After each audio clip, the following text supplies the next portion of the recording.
BSNL is back. 17 দিনে 27 লাখ গ্রাহক পেলেন বিএসএনএল। অর্থাৎ আপনারা দেখতেই পাচ্ছেন জিও, এয়ারটেল, ভোডাফোন আইডিয়া এতটাই রিচার্জের দাম বাড়িয়ে দিয়েছে। সেক্ষেত্রে কিন্তু সকলেই পোর্ট করে হোক বা নতুন সিম কিনে হোক বিএসএনএলে কিন্তু আসার চিন্তাভাবনা করছে, যার জন্য কিন্তু বিএসএনএলের গ্রাহক সংখ্যাও বৃদ্ধি পাচ্ছে। তো আপনারা জানেন 3 তারিখ থেকে, জুলাইয়ের 3 তারিখ থেকে কিন্তু টাকার বাড়ানো হয়েছিল এয়ারটেল, ভোডাফোন আইডিয়া, জিও সকলেরই। তো আপনারা দেখছেন সেদিন থেকে পোর্ট শুরু হয়েছে বা তারপরের দিন থেকে, বা এই যে কিছুদিন চলে গেল, 17 দিন গড়িয়ে গেল, এই 17 দিনে কিন্তু মোট 27 লাখ গ্রাহক কিন্তু বিএসএনএলে টোটাল যুক্ত হয়ে গেল। আপনারা জানেন যে 108 টাকায় 1 জিবি প্রতিদিন 28 দিনের জন্য, 187 টাকায় 1.5 জিবি প্রতিদিন 28 দিনের জন্য, 199 টাকায় 2 জিবি প্রতিদিনের জন্য 30 দিন ভ্যালিডিটি কিন্তু থাকছে বিএসএনএলে। তো আপনাদের বিস্তারিত জানাবো। প্রথমত আমরা দেখে নিই এই 27 লাখের মধ্যে কতজন পোর্ট করে এসেছে আর বাকিগুলো কিন্তু কতগুলো বিএসএনএলের সাথে এমনি যুক্ত হয়েছে। চলুন আগে আমরা সেটা দেখবো এবং তারপরে এই যে 3টা প্ল্যান রয়েছে সেটাও দেখবো। সাথে কিন্তু আরও একটা প্ল্যান দেখবো যে 201 টাকায় কিন্তু আপনারা 90 দিন ভ্যালিডিটি যুক্ত প্ল্যানও পেয়ে যাবেন। তো আশা করি আপনারা বিএসএনএলকে সাপোর্ট করবেন। অবশ্যই আপনার যদি মতামত জানাতে চান কমেন্টে জানাবেন যে হ্যাঁ, BSNL is back, BSNL is back, BSNL is back. তো চলুন ভিডিওটা শুরু করা যাক। ভিডিওটা শুরু করার প্রথমে আপনাদের যে কাজটা করতে হবে, এই যে দেখুন এখানে একটা লাইক বাটন রয়েছে, এখানে ক্লিক করে ভিডিওটাকে লাইক করতে হবে। আর সাথে দেখুন এখানে সাবস্ক্রাইব বাটন রয়েছে, এখানে ক্লিক করার পরে নোটিফিকেশন বেল আইকনটা আসবে, এখানে ক্লিক করে আপনারা অল নোটিফিকেশন বেল আইকন যেটা রয়েছে সেটাকে অন করে দিবেন। তাতে করে কি হবে, যখনই আমি কোনো নতুন ভিডিও আপলোড করবো সেটা নোটিফিকেশন আপনার কাছে পৌঁছে যাবে। আর যারা আগে থেকে সাবস্ক্রাইব করে রেখেছেন তাদেরকে অসংখ্য ধন্যবাদ। তো দেখুন এখানে একটা আর্টিকেলে বলা হয়েছে যে ব্যয়বহুল রিচার্জ প্ল্যানের মরশুমের ব্যবহারকারীদের স্বস্তি যোগাচ্ছে বিএসএনএল। প্রতিদিন লাফিয়ে বাড়ছে গ্রাহকের সংখ্যা।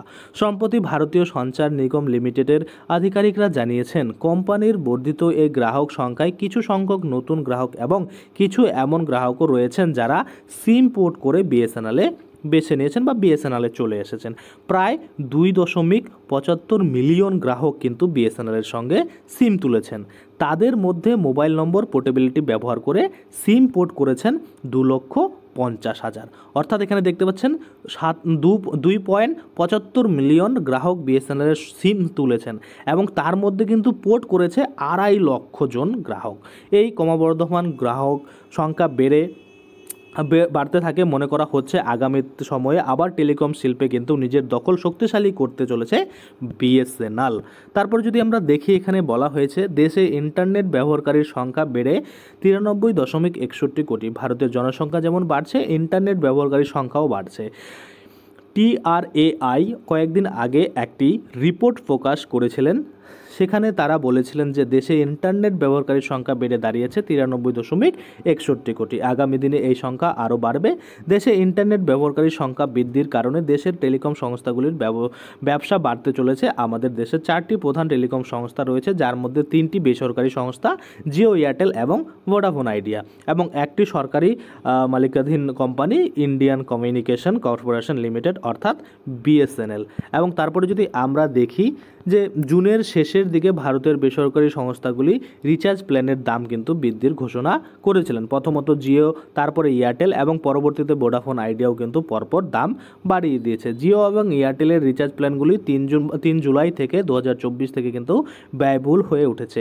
ভোডাফোন আইডিয়ার রিচার্জগুলো কিন্তু 4 জুলাই থেকে 2024 ব্যয়বহুল হয়ে উঠেছে। জিও তার রিচার্জ প্ল্যানের দাম সবচেয়ে বেশি বাড়িয়েছে, প্রায় 12 থেকে 25% পর্যন্ত কিন্তু বাড়িয়েছে। এয়ারটেল আবার রিচার্জ প্ল্যানের দাম 11 থেকে 21% বাড়িয়েছে। ভোডাফোন যদিও সেই তুলনায় কম বাড়িয়েছে, 10 থেকে 21% কিন্তু তাদের রিচার্জের প্ল্যানের যে দাম সেটা কিন্তু বাড়িয়ে দিয়েছে। এমন পরিস্থিতিতে বিএসএনএল কোম্পানির কাছে এত গ্রাহক এসেছে, এই তথ্য ভালো ঠিকই, কিন্তু বিশেষজ্ঞরা সতর্ক করেছে যে এই বৃদ্ধির ফলে কোম্পানিকে নিজের নেটওয়ার্ক গতিবিধি বাড়াতে হবে, না হলে এই গ্রাহকরা দীর্ঘমেয়াদী হবে না বা দীর্ঘদিন কিন্তু তাদের কোম্পানির সঙ্গে থাকবে না যদি পরিষেবা ভালো না পায়। তাই এমনটা যেন না হয় সেই কিন্তু বিশেষজ্ঞরা ভবিষ্যৎবাণী করে বলেছেন যে বিএসএনএল গ্রাহকদের বৃদ্ধি সাময়িক হতে পারে, যে কিছুদিন বাড়লো বিএসএনএলের গ্রাহক, যখন দেখছে নেটওয়ার্ক প্রবলেম তারপরে কিন্তু আবার বিএসএনএল ছেড়ে ভাগতে পারে। সরকার এমটিএনএল অপারেশনগুলি বিএসএনএলকে হস্তান্তর করার পরিকল্পনা করেছে। এখন আর্থিক অবস্থা ভালো নয় মহানগর টেলিকম নিগম লিমিটেডের, তাই কিন্তু সরকার একটি চুক্তির মাধ্যমে এই কোম্পানির কার্যক্রম বিএসএনএলের কাছে হস্তান্তর করার বিকল্প কিন্তু বিবেচনা করেছে। 1 মাসের মধ্যে এই বিষয়ে চূড়ান্ত চূড়ান্ত সিদ্ধান্ত নেওয়া হতে পারে। চূড়ান্ত সিদ্ধান্ত নেওয়ার পরে প্রস্তাবটি সচিবদের কমিটির সামনে রাখা হবে এবং তারপরে কিন্তু মন্ত্রিসভায় নিয়ে যাওয়া হবে। ক্রমবর্ধমান আর্থিক সমস্যার মধ্যে মহানগর টেলিকম নিগম লিমিটেড এই সপ্তাহে একটি সংবিধিবদ্ধ ফাইলের জানিয়েছে যে অপর্যাপ্ত তহবিলের কারণে কিন্তু নির্দিষ্ট বন্ড হোল্ডারদের সুদ পরিশোধ করতে অক্ষম তারা।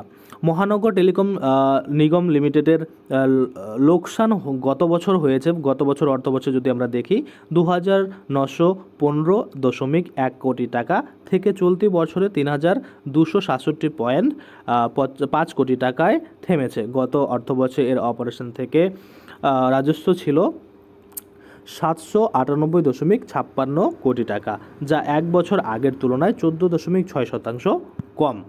আশা করি আপনারা বুঝতে পারছেন যে এই যে বিএসএনএল রয়েছে, বিএসএনএলের কিন্তু গ্রাহক সংখ্যা বাড়ছে, কিন্তু তার সঙ্গে সঙ্গে যদি এখানে মনে করুন যে তাদের নেটওয়ার্কও ভালো করছে, যেমনটা আপনারা জানেন যে বিএসএনএলের কিন্তু টাওয়ার বসানোর কাজ শুরু হয়েছে, অর্থাৎ 4G টাওয়ার যখনই চলে আসবে বিএসএনএলের তখন হয়তো আর কোনো রকম প্রবলেম হবে না। তো অবশ্যই আপনারা কিছুদিন একটু কষ্ট করে হলেও বিএসএনএলটা চালান, তাহলে সবারই মঙ্গল।